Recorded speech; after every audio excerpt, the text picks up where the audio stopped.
tema de hoje, eu estava hoje à tarde querendo continuar a série, né? O meu Life Group, mas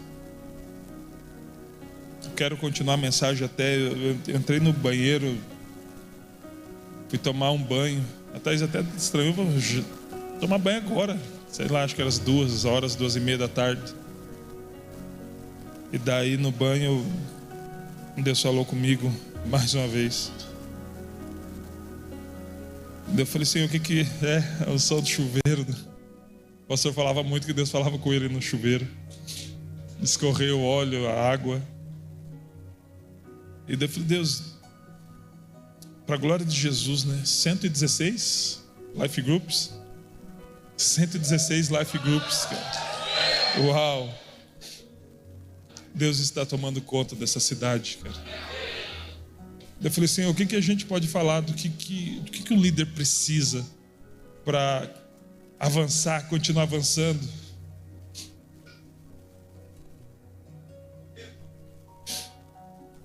E no chuveiro ele falou, eles precisam de mim, filho. Eles precisam de mim. O tema dessa noite é Ele está conosco.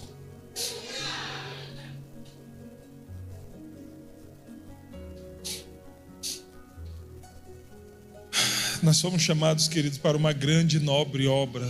Uma grande e nobre obra nessa terra, do qual nós não somos dignos. Eu não era digno de entrar por aquela porta.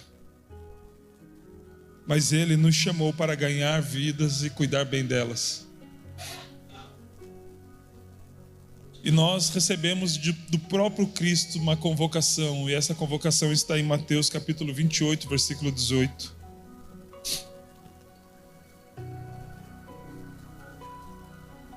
Jesus, aproximando-se, falou-lhes dizendo, toda autoridade me foi dada no céu e na terra. Portanto, vão e façam discípulos de todas as nações, batizando-os em nome do Pai, do Filho e do Espírito Santo.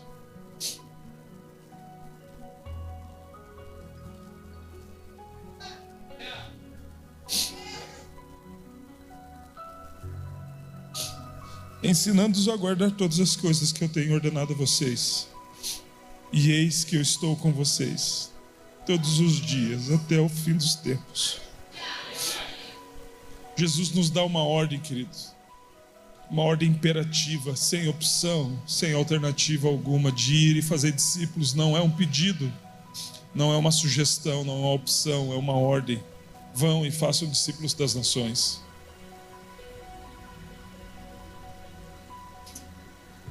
Porém, além da ordem, ele faz uma promessa. Eis que estarei convosco todos os dias. Todos os dias. E se tem algo que precisamos ter plena convicção, não apenas enquanto líderes, mas enquanto cristãos, é que Ele está conosco. É uma convicção que precisa arder em nosso coração, querido, porque senão não vai valer a pena isso tudo. Senão não vai valer a pena estar aqui. Se Ele não for conosco, querido, vai ser tudo em vão. Porque é impossível fazer essa grande obra legitimamente sem a presença dEle. Sem a presença dEle nós vamos começar e logo a gente para pelo caminho, a gente inicia com todo gás, com toda empolgação, mas a empolgação passa. Mas se Ele estiver conosco, querido, é Ele que nos impulsiona, Ele é a propulsão desse avião chamado igreja. Porque nesse processo de sermos discipulados, de ganhar pessoas, de começar a discipular, de liderar e ver o reino de Deus expandindo sobre essa cidade, passando por um local. Ontem eu passei na frente de uma casa e tinha lá, aqui tem um Life Group, uma célula da Paz Guaratuba. e poder ver o sorriso no rosto de alguém que estava dizendo que o sonho dele era ter um life group na sua casa. E eu sei que esse sonho Deus realizou na vida de muitos aqui, vai continuar realizando, querido, até que ele venha. Ainda tem muita garagem para abrir para um life group, uma sala para receber pessoas que, por mais que não conheçam Jesus, vão ter uma fome, uma sede, porque você é o sal da terra e o sal provoca sede. As pessoas vão falar: eu quero isso que você tem. Eu quero isso que está transformando a sua vida. Só que enquanto essas coisas gloriosas vão acontecendo, e vão acontecer cada vez mais, circunstâncias também circunstâncias contrárias vão nos cercar também de vez em quando. Vamos nos ferir, ou vão nos ferir e não importa. Vamos nos angustiar, seremos provados. Algumas dessas provações vão nos esmagar, e essa é a única forma de se fazer vinho, querido, esmagando as uvas. A única forma de fazer azeite de oliva é esmagando a azeitona. É o processo pelo qual Deus extrai o melhor de mim, de você. É pela provação que muitas vezes vai esmagar a nossa vida, que vai retirar de nós muitos porquês, muitos serás. Só que ao passo que nós continuamos, algo precioso vai sendo extraído também. 2 Coríntios capítulo 4 diz, versículo 8: em tudo somos atribulados, porém não angustiados. Ficamos perplexos, porém não desanimados. Somos perseguidos, porém não abandonados. Somos derrubados, porém não destruídos. Levamos sempre no corpo o morrer de Jesus, para que também a vida dele se manifeste em nosso corpo. É apenas estando cheio da presença de Deus que suportaremos o preço de um chamado para a morte. Sim, o Evangelho continua sendo chamado para a morte, queridos. O Evangelho continua sendo chamado para a oposição a esse sistema mundano. E o Evangelho deixa de ser poesia quando decidimos sofrer as aflições como um bom soldado de Cristo, atendendo a um convite que o próprio Paulo faz ao seu filho na fé, Timóteo. Atos capítulo 20, versículo 22. Você já ouviu muito o 24, mas 22: e agora, impelido, conduzido, guiado pelo Espírito, vou para Jerusalém, não sabendo que ali vai me acontecer, exceto que o Espírito Santo de cidade em cidade me assegura que prisões e sofrimentos estão à minha espera. Você quer uma revelação do Espírito, querido? Porque a revelação que Paulo tinha do Espírito Santo era que prisões e sofrimento o aguardavam. E sabe o que acontecia? Ele continuava indo para o lugar aonde o sofrimento e as prisões o aguardavam. Muitas vezes nosso desejo é receber uma revelação de um livramento de Deus para que a gente não passe por um lugar, mas o lugar para onde Paulo estava indo, o Espírito Santo estava assegurando ele, não de uma vitória, não de uma chave, não de um triunfalismo, mas estava assegurando que ele receberia prisões e sofrimentos estavam à espera dele. E sabe o que ele ia? Ele ia de encontro a isso. Não, o Evangelho não é um convite para uma festa de gala, não ainda. Não ainda. Ela vai acontecer. Esse dia vai chegar quando nós estivermos assentados numa extensa mesa, chamada Bodas do Cordeiro. O próprio Cristo servindo a igreja, servindo aquela mesa com os seus anjos, desfrutando de tudo aquilo que nós decidimos viver. Óbvio que Ele conquistou, porque sem que Ele conquistasse, nós não poderíamos decidir por isso, mas hoje nós decidimos viver uma vida que vai culminar, que vai resultar num grande encontro, onde nós poderemos vê-lo face a face. Você já pensou que isso vai acontecer um dia? Nos encontraremos com o nosso Salvador face a face. Olharemos em seus olhos e a gente vai entender que valeu a pena cada renúncia, valeu a pena cada perrengue, valeu a pena cada porta fechada por causa do Evangelho. Eu estava conversando esses dias com a tia do tio da Thaís. Ela falando que trabalhava numa casa de família já desde os seus 9 anos de idade. Eu falei, por que a senhora começou tão cedo? Ela, minha mãe se converteu. E ela se converteu e começou a me levar para a igreja, eu ia junto com ela. Eu amei Jesus desde que eu conheci. Meu pai falava que ele não casou para ver uma mulher crente. E daí na hora da mesa, na hora da refeição, ele passava a carne no nariz da mãe e da filha de 9 anos, falando, nessa casa crente não come. A única forma daquela mulher sobreviver foi sendo entregue para trabalhar de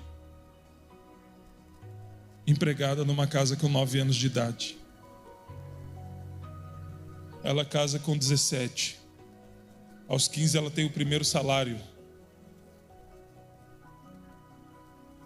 E nós achamos que uma perseguição só acontece lá do outro lado do mundo.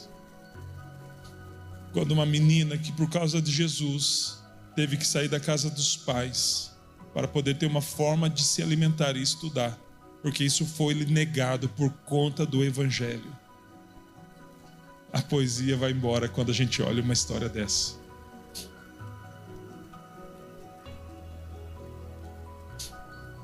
Atender ao chamado de Cristo e fazer a sua vontade implicará numa oposição, pois iremos na contramão desse mundo. Deus não nos vai colocar numa outra via, numa outra estrada, não. Nós daremos um cavalinho de pau de 180 graus e na mesma avenida, na mesma estrada, iremos na contramão de tudo aquilo que estávamos sendo guiados antes. E aí, queridos, é nesse exato momento onde a gente vê tudo aquilo que chamava a nossa atenção, que seduzia a gente, que atraía a gente tem que falar, cara, agora por causa de Cristo, essas coisas não me atraem mais. Só que a nossa carne não se converte e ela fala mais alto, ela grita pelo pecado. A nossa carne grita pela prostituição, a nossa carne grita pela pornografia, pela idolatria. A nossa carne grita em responder aquele contatinho que manda nudes no nosso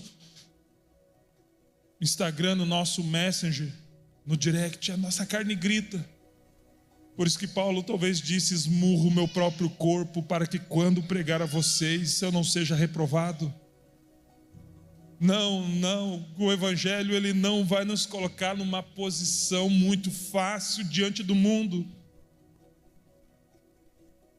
É por isso que levantam-se muitas pessoas, principalmente artistas, dizendo que Jesus é um cara bacana, mas o seu fã-clube é muito quadrado. A Bíblia diz que Deus é espírito e é impossível nós agradarmos a Deus se não for em espírito e em verdade. Porque nós precisamos nos aproximar dele em espírito, querido. E as coisas do espírito, Romanos 8 sempre vai dizer que militam contra as coisas da carne. Existe uma briga entre o espírito e a carne para que a gente não faça aquilo que é necessário fazer. Então, não, é impossível nós mantermos uma vida de carnalidade agradando a Deus. Não há nada nesse mundo, nada no costume do mundo, nada das práticas do mundo que possa agradar a Deus, nada. Não existe nada. E que Deus nos perdoe, sabe por quê? Porque muitas vezes ambicionamos mais as coisas desse mundo do que as coisas do mundo vindouro. Que Deus possa nos perdoar, porque às vezes as coisas daqui nos chamam mais atenção do que as coisas do alto.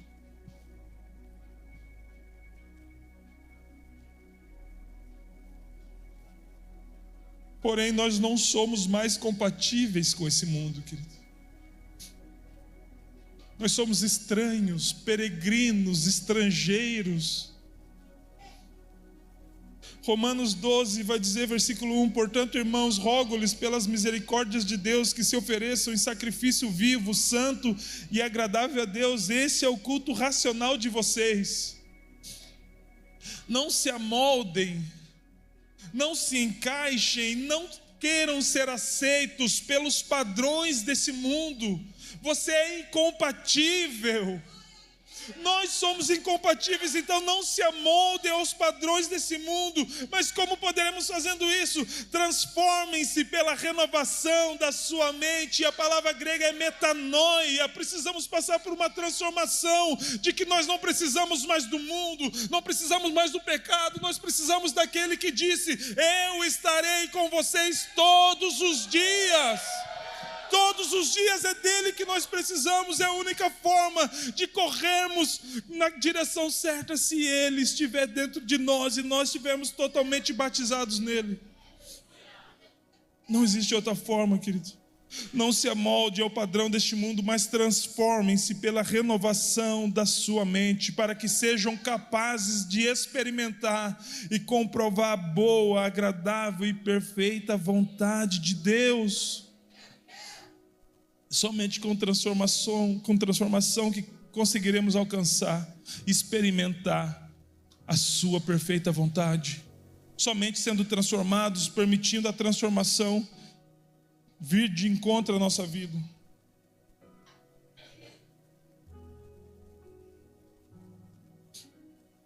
A perfeita vontade de Deus está exatamente e totalmente oposta aos padrões desse mundo. E sabe o que é o pior?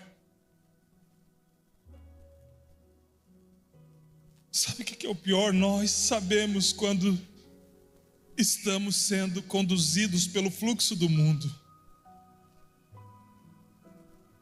Nenhum de nós aqui é inocente a ponto, poxa, eu não sabia que eu estava pecando contra o Senhor, eu não sabia que isso é errado, nenhum de nós. Sabe por quê? Porque o Espírito Santo que habita em nós, ele nos convence do pecado, justiça e juízo. E ainda que a gente não se permita ser convencido por ele, teremos consciência sim do pecado, justiça e juízo. Nós sabemos quando nós estamos indo no curso, quando estamos tentando nos amoldar a esse mundo, mas nós não somos mais compatíveis. E enquanto ficarmos seduzidos pelo mundo, será impossível agradar a Deus. Efésios capítulo 4, versículo 30. E não entristeçam o Espírito Santo.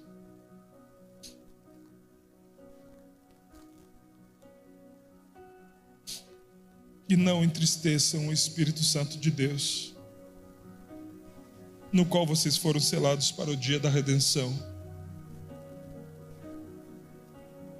Se a gente não acreditar no dia da redenção, se a gente não acreditar no dia do Senhor, se a gente não acreditar nesse encontro face a face, se não acreditarmos mais de que a noiva subirá, se encontrará com o noivo, então passaremos uma vida de entristecimento contínuo ao Espírito Santo. Se perdermos a nossa concepção de juízo, de eternidade, nós vamos continuamente entristecê-lo, porque vivemos amando a um Jesus que não cremos mais que voltará. E se ele não voltará, então não nos encontraremos com ele. E se não nos encontrarmos com ele, não haverá juízo. E se nós caminharmos a nossa vida aqui imaginando que vai ser dessa forma, então teremos uma vida onde entristeceremos totalmente e continuamente a ele. Mas quando nós passamos a ter uma concepção de eternidade, a nossa vida não vai terminar com 80, 90 ou 100 anos, querido. A morte é uma vírgula. A morte, na verdade, é um voucher ou um carrinho que te impulsiona para o dia do Senhor. O dia do Senhor vem. Ele vem. Ele está perto. E quando nós vivemos com essa concepção, com esse entendimento, então nós vamos olhar: Senhor Deus, me ajude de alguma forma a te agradar. Senhor Deus, eu quero arrancar um sorriso do seu rosto. Pai, eu estou cansado de uma vida que te entristece, que rejeita a ação do seu Espírito Santo, que rejeita a ação da sua palavra. Eu estou cansado dessa vida, Pai. Eu sei que um dia eu vou me encontrar com o Senhor, que não seja para juízo eterno, mas para que seja para o galardão, para eu ser coroado com a coroa de justiça.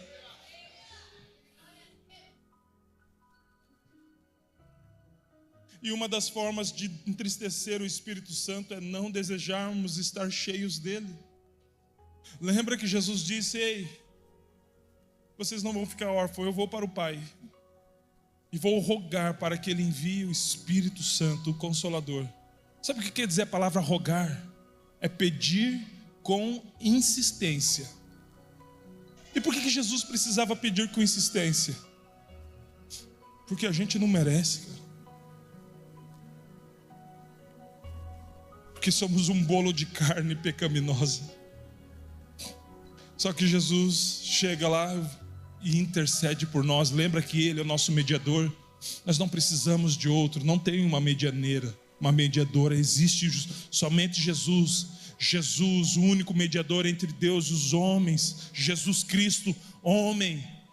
E Ele chega para interceder diante de Deus por nós. E eu gostaria de ver essa conversa dele com o Pai.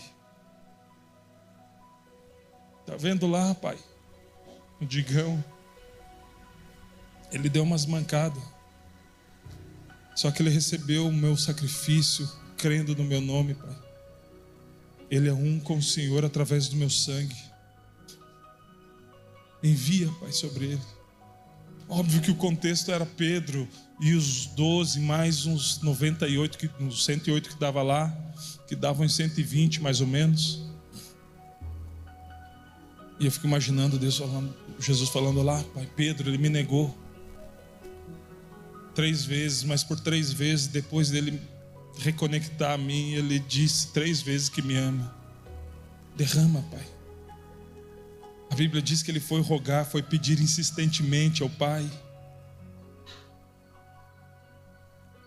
E passaram 10 dias e depois desses 10 dias nós estamos aqui precisando continuamente do mesmo poder, da mesma porção, da mesma graça, da mesma unção, do mesmo derramamento, e continuamos precisando. Somos mais do que 120, mas não, por mais que já tenha sido derramado, não significa que nós não precisamos. Precisa haver um clamor, um grito desesperador da nossa alma por mais dele, queridos. Porque no final das coisas é 2 vias: ou é entristecê-lo, ou é agradá-lo. Não existe meio termo, não existe uma posição neutra, não existe em cima do muro. Ou precisamos dele desesperadamente, ou rejeitamos a sua presença e aí é conosco mesmo. E não entristeça o Espírito Santo de Deus, no qual vocês foram selados para o dia da redenção. Eu não sei você, mas eu não me sinto bem quando alguém fica entristecido por alguma ação minha. Nunca me senti bem com um clima ruim. Mas o Espírito Santo é complicado entristecer, cara. Porque ele não nos dá motivo nenhum para que a gente possa entristecê-lo. Ele nunca nos deu motivo nenhum para que a gente pudesse aborrecê-lo. Ele nunca nos deu motivo nenhum para que pudéssemos pecar contra ele, para que pudéssemos esquecê-lo ao acordar. Ele nunca nos deu motivo algum disso. Então é um pouquinho complicado, fica embaçado entristecer Jesus. Entristecê-lo quando na verdade ele queria fazer parte das nossas decisões e a gente vai tomar a decisão sozinho. Entristecê-lo quando ele queria na verdade sentar com a gente na mesa de projetos e planejamentos e conseguir, através da vontade dele, entender se eu devo empreender, se eu devo construir, se eu devo namorar. Mas não, a gente não precisa dele para essas coisas. Afinal é a nossa carne que está pedindo, e a carne e o espírito são opositores em si. E se nós não estivermos sendo preenchidos pelo Espírito Santo, não vamos conseguir continuar a nossa jornada de ir e fazer discípulos. É impossível ir continuar indo e fazer discípulos até que ele volte, se não for cheio, preenchido, tomado do Espírito Santo, querido. Por isso, não basta somente ele dizer: estarei convosco. Nós precisamos desejar que ele esteja conosco e nós estarmos com ele todos os dias. Existe uma promessa e ele jamais vai falhar na promessa dele, mas é a nossa predisposição e corresponder a essa promessa. Ele disse: eu que estarei convosco todos os dias, mas nós queremos estar com ele todos os dias? Será mesmo? Será que a gente não engessou o nosso TSD a ponto de não haver diferença nenhuma do nosso TSD ao vivo e gravado no celular? Não há um desrespeito, que me perdoem os nossos irmãos romanos, mas muitas vezes ficou parecendo uma missa da década de 90, previsível.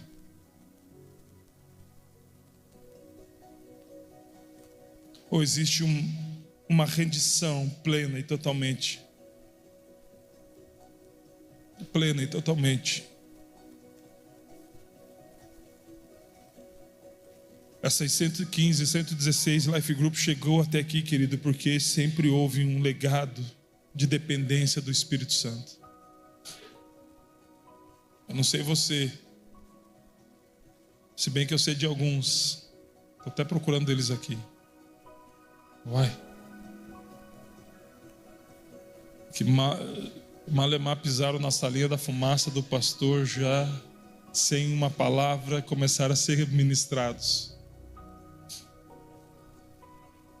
Eu lembro uma vez numa oração de quarta-feira. Quem lembra da oração de quarta-feira ao meio-dia? Eu cheguei desviado, sem ninguém saber, e saí convertido, e ninguém pôs a mão sobre a minha cabeça. Eu só baixei a guarda. Eu só falei: Senhor, eu vim aqui desistir. Eu saio desistindo de desistir. Filipenses capítulo 3, versículo 13 e 14. Irmãos, quanto a mim, não há um julgo havê-lo alcançado, mas uma coisa faço, esquecendo-me das coisas que ficam para trás e avançando para as que estão diante de mim, prossigo para o alvo, para o prêmio da soberana vocação de Deus em Cristo Jesus. Qual que é o prêmio? Você já parou para pensar? Qual é o prêmio da soberana vocação em Deus, de Deus em Cristo Jesus? Qual é o prêmio? O que vai dar no final disso tudo, querido? Alex, tem um prêmio? Tem. Aqui também tem. Viver por aqui também tem. Mas qual que nós escolhemos? Viver pelo prêmio da soberana vocação? Ou viver pelo reconhecimento terreno? O que nós escolhemos viver? Granjear, edificar, aperfeiçoar para sermos reconhecidos aqui? Ou nos gastar pelo reconhecimento que virá dele, e que talvez só virá dele, de mais ninguém? E eu posso dizer que é muito mais do que o suficiente. É muito mais do que o suficiente. Uma coisa,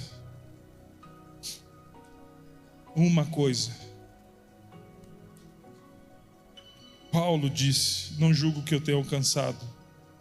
Cara, ele subiu ao terceiro céu e viu coisas que eram incompreensíveis à visão ou ao entendimento humano. E ele disse: eu não julgo que eu tenha alcançado. Mas uma coisa eu faço, eu prossigo para o alvo. Para continuar prosseguindo, temos que continuar dependendo.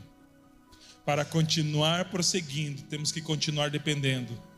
Se pararmos de depender de Deus, paramos de construir, paramos de prosseguir, paramos de avançar. Se pararmos de depender de Deus, toda e qualquer força, todo e qualquer esforço, toda e qualquer artimanha só vai ser um esforço cansativo de tentar gerar resultados superficiais, terrenos e fúteis. Mas se continuarmos dependendo, então continuamos prosseguindo. Se continuarmos dependendo, então não importa o que aconteça no percurso, não importa o que aconteça no caminho, não importa quão difícil seja a jornada, se continuarmos dependendo, nós alcançaremos o prêmio da soberana vocação.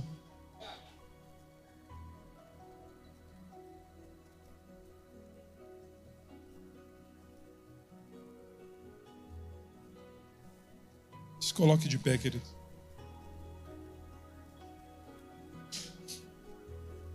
Nós precisamos dele hoje muito mais do que ontem. Nós precisamos dele amanhã muito mais do que hoje. Só que isso tudo vai estar relacionado ao seu nível de fome e sede. Vai estar relacionado ao nível de dependência do Senhor. O quanto existe de fome e sede no seu ser por Ele. O quanto existe uma noção de dependência. Senhor, eu vou atender ao nobre chamado de ir e fazer discípulos.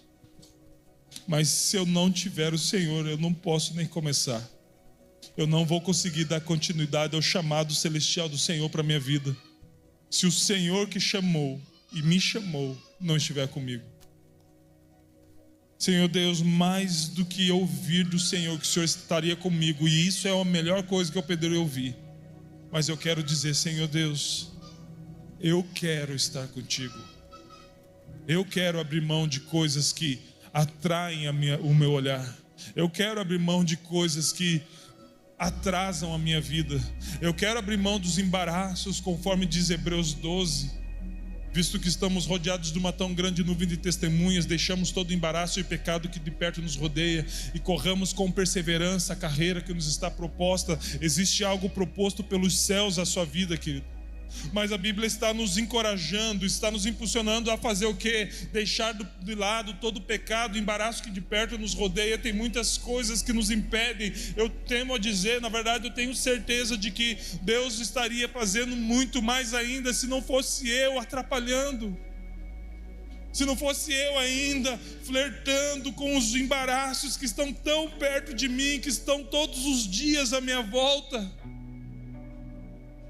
Mas o escritor de Hebreus, ele diz, ei, deixem o embaraço, deixem todo o pecado, deixem de tudo aquilo que atrasa a sua vida, que na verdade você se atrasa flertando, se relacionando com isso, e corra a carreira que está proposta para você. Existe um chamado celestial para a nossa vida, querido. Até quando nós vamos ficar nos embaçando de viver aquilo que Deus nos chamou para viver? Lá no mundo, às vezes a gente era preocupado com as coisas, preocupado com o reconhecimento, preocupado em construir algo para ficar aqui, e quando a gente morrer, vira motivo de briga, ou a ferrugem, a traça corrói. Mas agora existe um chamamento celestial para a gente construir algo que o ladrão não toca, que a ferrugem não corrói, querido. Algo poderoso que ficará de eternidade a eternidade. Eu não estou dizendo que você não tem que construir algo aqui.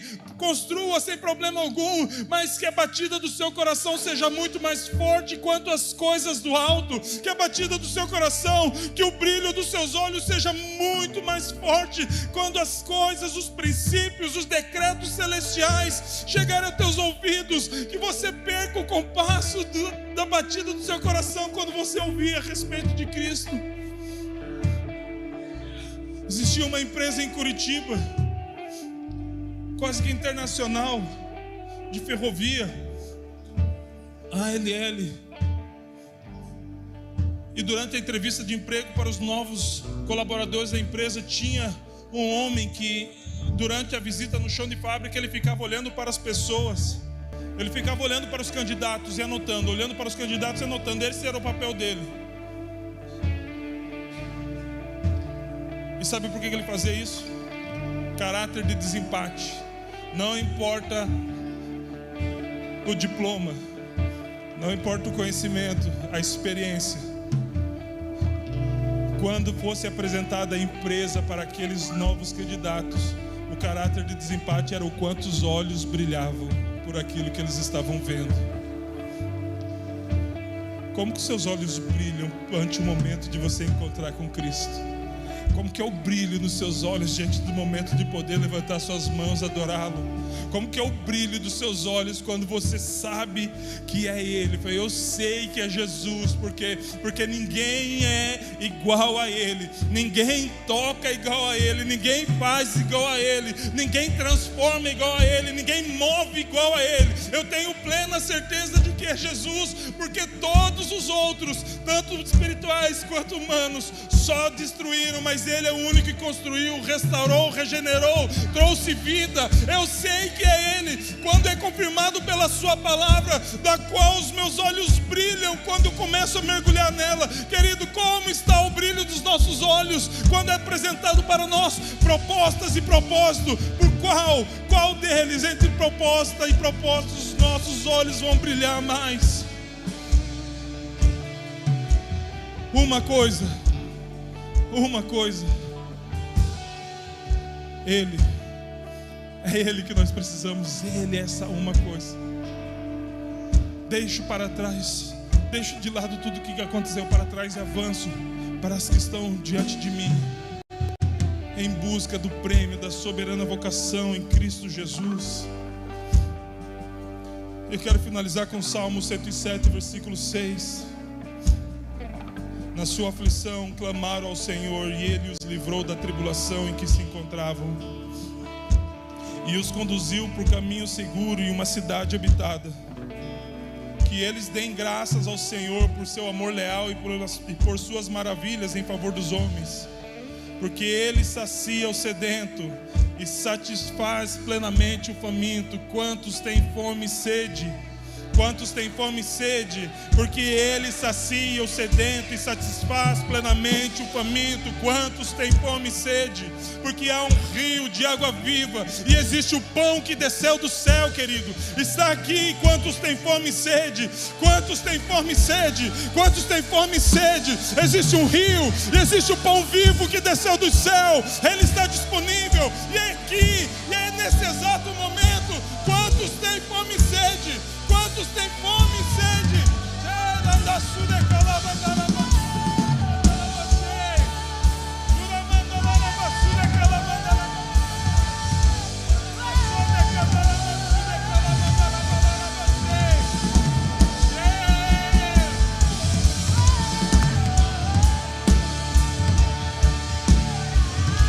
Fome e sede, fome e sede, fome e sede. É dele que nós precisamos. É Ele que nós temos que levar conosco. Ele é o primeiro convidado, Ele é o principal convidado. Nada podemos sem Ele, nada faremos sem Ele. Não moveremos o nosso pé desse lugar se o Senhor não for conosco. É dele que precisamos, é dele que Guaratuba precisa, é dele que Danida precisa, é dele que Irati precisa, é dele que Cascavel precisa, é dele que o mundo precisa. E se Ele está em você, o mundo aguarda a sua manifestação. E se o Deus que enviou o seu Filho para esse mundo está dentro de você, querido, então é em você e através de você que essa transformação, aqueles que são saciados, comecem agora a gerar sede e fome no mundo à sua volta, no mundo ao seu redor, porque Ele sacia. Ele nos leva a habitar num lugar seguro, Ele nos leva a habitar num lugar seguro. Ele é o nosso lugar seguro, Ele é o nosso lugar seguro.